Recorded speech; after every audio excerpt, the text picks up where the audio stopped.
আসসালামু আলাইকুম রহমতুল্লাহি ওবরকাতুহু।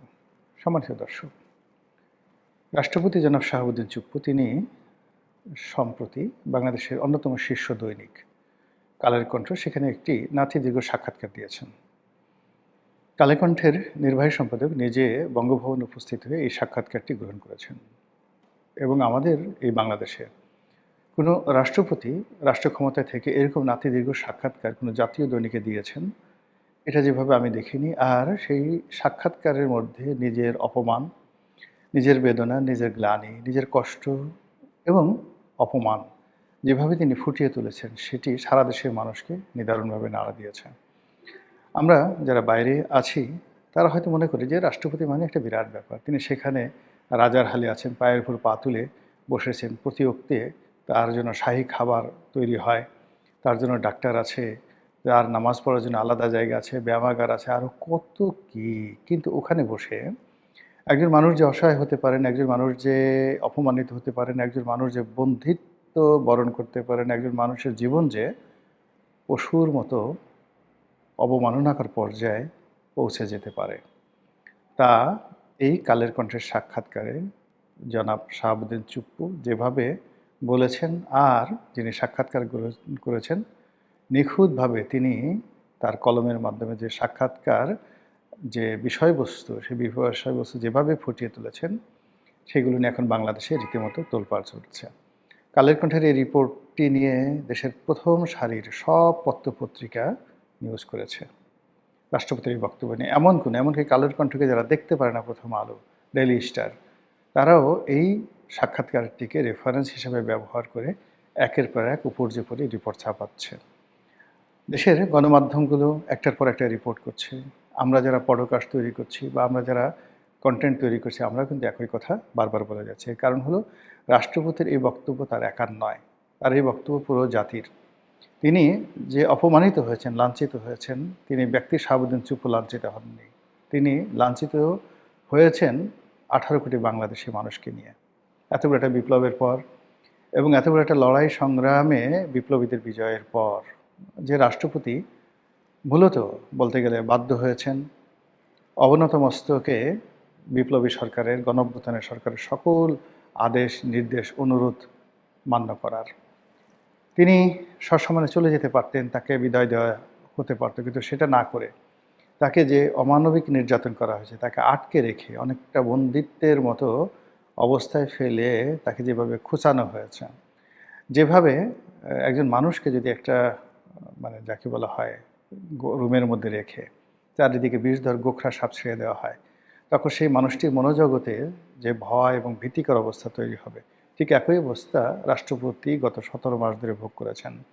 এই রাষ্ট্রপতির ভবন আক্রমণ হবে, এই বঙ্গভবন আক্রমণ হবে, এই রাষ্ট্রপতিকে আজকে পদচ্যুত করা হবে, কালকে তাকে বঙ্গভবনে ঢুকে লাঞ্ছিত করা হবে, এরপর তাকে ধরে আনা হবে, ইত্যাদি ইত্যাদি নানা রকম কথা গত 17 মাসে ছড়িয়ে যেভাবে এই মানুষটির জীবনকে তছনছ করে দেয়া হয়েছে, তা ডক্টর ইউনূসের পতনের পরে তার জন্য রীতিমতো স্বর্গোদ্যান হয়ে পড়েছে। তারেক রহমান সাহেবের জমানাতে তিনি বড় করে স্বস্তির নিঃশ্বাস ফেলতে পেরেছেন এবং অকপটে বলেছেন যে নতুন সরকার গঠন করার পর তিনি তুলনামূলকভাবে ভালো আছেন।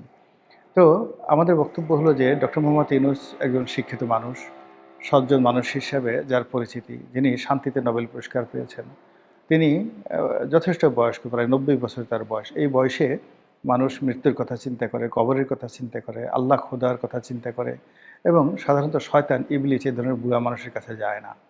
কিন্তু কি হলো, এই ভদ্রলোক বা তিনি নিজে বা তার আশেপাশে যারা ছিলেন, তারা গত এই 17 মাসে কেবল ডক্টর মোহাম্মদ ইউনূস নয়, এরকম আরও অনেক বহু সম্মানিত মানুষের জীবন তছনছ করে ছেড়ে দিয়েছেন। যারা ব্যবসা বাণিজ্য করতেন, প্রায় বড় বড় সব ব্যবসা প্রতিষ্ঠানগুলো মবের শিকার হয়েছে। সেটা বসুন্ধরা গ্রুপ বলেন বা তাদের প্রতিদ্বন্দ্বী যমুনা গ্রুপ বলেন, সেটা গাজী গ্রুপ বলেন কিংবা হামিম গ্রুপ বলেন, বাংলাদেশে এমন কোনো বড় শিল্প প্রতিষ্ঠান নাই, প্রাণ গ্রুপ বলেন কিংবা ইস্পাহানি গ্রুপ বলেন, কেউ মবের কবল থেকে রক্ষা পায়নি। এবং সেই ক্ষেত্রে ডক্টর মোহাম্মদ ইউনূস তারা যারা লোকজন আছেন, তারা এই মবের প্রতি সহানুভূতি না জানিয়ে উল্টে এই বলার চেষ্টা করেছেন যে এটা মানুষের ক্ষোভের বহিঃপ্রকাশ, এটা প্রেশার গ্রুপ, ইত্যাদি ইত্যাদি নানা রকম কথা। তো যা হোক, এই যে 17 মাসে ডক্টর মোহাম্মদ ইউনূসের বিরুদ্ধে যে মানুষের পুঞ্জীভূত ক্ষোভ ছিল, বেদনা ছিল এবং তাদের অনেক কথা মানুষ প্রতিবাদ করতে পারেনি মবের ভয়ে। তাদের অনেক কথা মামলা মোকদ্দমা, রাষ্ট্রদ্রোহ মামলা, আওয়ামী লীগের দোসর সাজিয়ে মামলায় ঢোকানো, হত্যা মামলায় ঢোকানো, এই কাজগুলো ছিল একেবারে মুড়ি মুড়কির মতো। এই কাজগুলো ডক্টর মোহাম্মদ ইউনূসের নেতৃত্বে এমনভাবে হয়েছে যে মানুষ অনেক কিছু দেখেছে, অনেক কিছু বলতে চেয়েছে কিন্তু বলতে পারেনি, অনেক কিছু দেখতে চায়নি কিন্তু তাদেরকে দেখতে হয়েছে, অনেক কিছু সহ্য করতে চায়নি তাদেরকে সেই জিনিসগুলো সহ্য করতেছে। এবং এরই ধারাবাহিকতায় আজকে এই যে রাষ্ট্রপতির যে বক্তব্য, সেই বক্তব্য নিয়ে সাধারণ মানুষের যে আবেগ, সহানুভূতি, এটি আওয়ামী লীগের প্রতি সহানুভূতি নয়, বা এটি জনাব শাহাবুদ্দিন চুপ্পুর প্রতি কোনো সহানুভূতি নয়, এটি হলো ডক্টর মোহাম্মদ ইউনূসের প্রতি বিরক্তি, তার প্রতি ক্রোধ, তার প্রতি ক্ষোভ। রাষ্ট্রপতির এই বক্তব্যের মাধ্যমে অনেকে বলার চেষ্টা করছেন যে ডক্টর মোহাম্মদ ইউনূস সংবিধান লঙ্ঘন করেছেন। তিনি অবিরতভাবে 15-16 বার দেশের বাইরে গেছেন। সংবিধান এর যে বিধিবিধান, রাষ্ট্রের যে আচার কালচার, এর কোনোটাই তিনি ধার ধারেননি। তিনি কিভাবে নির্বাচিত হলেন, কিভাবে মনোনীত হলেন, কিভাবে শপথ নিলেন, এগুলোতে বহু বিতর্ক রয়েছে। মানুষজন সব কিছু মেনে নিয়েছিল, কিন্তু তিনি নিজের মুখে যেটা বলেছেন, তিনি সাংবিধানিক সরকার। তো সেই সাংবিধানিক সরকার অনুযায়ী তিনি যার কাছে শপথ নিয়েছেন, যার অধীনে যিনি তার উপদেষ্টা, অর্থাৎ প্রধান উপদেষ্টা কার? রাষ্ট্রপতির প্রধান উপদেষ্টা। সেই রাষ্ট্রপতিকে তিনি তুচ্ছ এবং তাচ্ছিল্য করেছেন। এটা কি রাষ্ট্রদ্রোহ? এটা কি সংবিধানের অবমাননা? এটা সংবিধান বিশেষজ্ঞ বা যারা ক্রিমিনাল প্র্যাকটিস করেন, ফৌজদারি অপরাধ বিশেষজ্ঞ, তারা বলতে পারবেন। কিন্তু আমাদের যে চাচা মিয়া বা মামু, তিনি খুব সহজে ছাড়া পাবেন বলে মনে হচ্ছে না।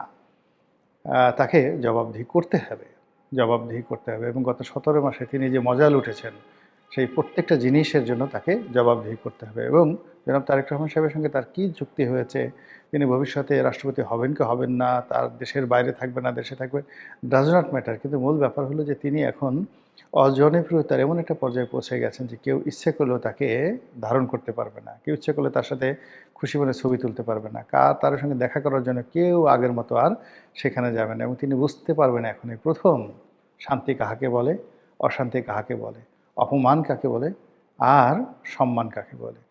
কোনো সম্মানিত ব্যক্তিকে অসম্মান করলে যে কী পরিণতি হয়, এটি এখন তিনি হাড়ে হাড়ে টের পাবেন। যেটা বলছিলাম যে তিনি তার ক্ষমতাকালীন সময় বহুবার দেশের বাইরে গেছেন। প্রোটোকল অনুযায়ী তার উচিত ছিল রাষ্ট্রপতির সঙ্গে দেখা করে যাওয়া আর বিদেশ থেকে এসে রাষ্ট্রপতির সঙ্গে দেখা করা। একটা কাজ তিনি করেননি। এরপর যেটি হলো যে রাষ্ট্রের অনেকগুলো গুরুত্বপূর্ণ প্রতিষ্ঠান, যেমন সেনাবাহিনীর যে ন্যাশনাল প্যারেড গ্রাউন্ডে যেটা হয়, কুচকাওয়াজ হয়, আরেকটা আছে রাষ্ট্রপতির কুচকাওয়াজ। এরপর যেটা হয় সেটা হলো আমাদের যে জেন্টেলম্যান ক্যাডেট রয়েছে, বিএমএ, বাংলাদেশ মিলিটারি একাডেমিতে যারা অফিসার হিসেবে ঢোকেন, তাদের যে পাস আউটের যে সময়, এই সময়টিতে রাষ্ট্রপতি উপস্থিত থেকে এখানে ভাষণ দেন। এই 17 মাসে তাদেরকে, মানে রাষ্ট্রপতি শাহাবুদ্দিন চুপ্পুকে কোথাও যেতে দেওয়া হয়নি। বিশ্বাস করেন তিনি একজন মুসলমান এবং তিনি ডক্টর মোহাম্মদ ইউনূসের চাইতে ভালো মুসলমান। তিনি ডক্টর মোহাম্মদ ইউনূসের চাইতে নামাজ কালাম পড়েন এবং তার যে অধার্মিক যে কর্মকাণ্ড, সেই অধার্মিক কর্মকাণ্ড, মানে শাহাবুদ্দিন চুপ্পুর কোনো অধার্মিক কর্মকাণ্ড নজির আমরা পাইনি। তো এই মানুষটি ঈদের জামাতে যাবেন এবং তিনি সেখানে থাকবেন মেহমান আজিম, ঈদুল ফিতর এবং ঈদুল আজহার যে নামাজ, তাকে সেই নামাজ পড়তে যেতে দেয়া হয়নি। এমনকি তাকে ভোট দিতে যেতে দেয়া হয়নি। তিনি ভোট দিতে যাননি। তাকে ওই যে কি যেন, মানে ডাক যোগে যে ব্যালট পেপার, সেটা পাঠিয়ে সেখানে তাকে ভোট দিতে বলা হয়েছে। এইরকম তার স্টাফদেরকে নিয়ে যাওয়া হয়েছে। তার কোনো খবরাখবর প্রকাশিত হয়নি। এমনকি বঙ্গভবনে তার যে খাবারের যে তালিকা, সেই খাবারের তালিকায় ঠিকমতো মাছ, মাংস, তরিতরকারি দেওয়া হয়েছে কিনা, উনি ভদ্রলোক মানুষ, মানে শাহাবুদ্দিন চুপ্পু ভদ্রলোক মানুষ, সেই কথা তিনি বলেন নাই। কিন্তু আমার বিশ্বাস যে তার যে প্রাপ্য খানাপিনা রয়েছে, সেই খানাপিনাও ঠিকমতো গেছে কিনা সেটা নিয়ে যথেষ্ট সন্দেহ রয়েছে। তো এই সকল কথা প্রকাশিত হয়েছে কিয়দাংশ, আরও প্রকাশিত হবে অনেক কিছু। এই সময়টাতে কারা তার সাথে খারাপ আচরণ করেছে, কারা তাকে টেলিফোন হুমকি দিয়েছে, দামকি দিয়েছে, ইত্যাদি নানা বিষয়। তো এগুলো চলছে, খেলা জমে উঠেছে। দেখা যাক কোথায় গিয়ে এই খেলা থামে।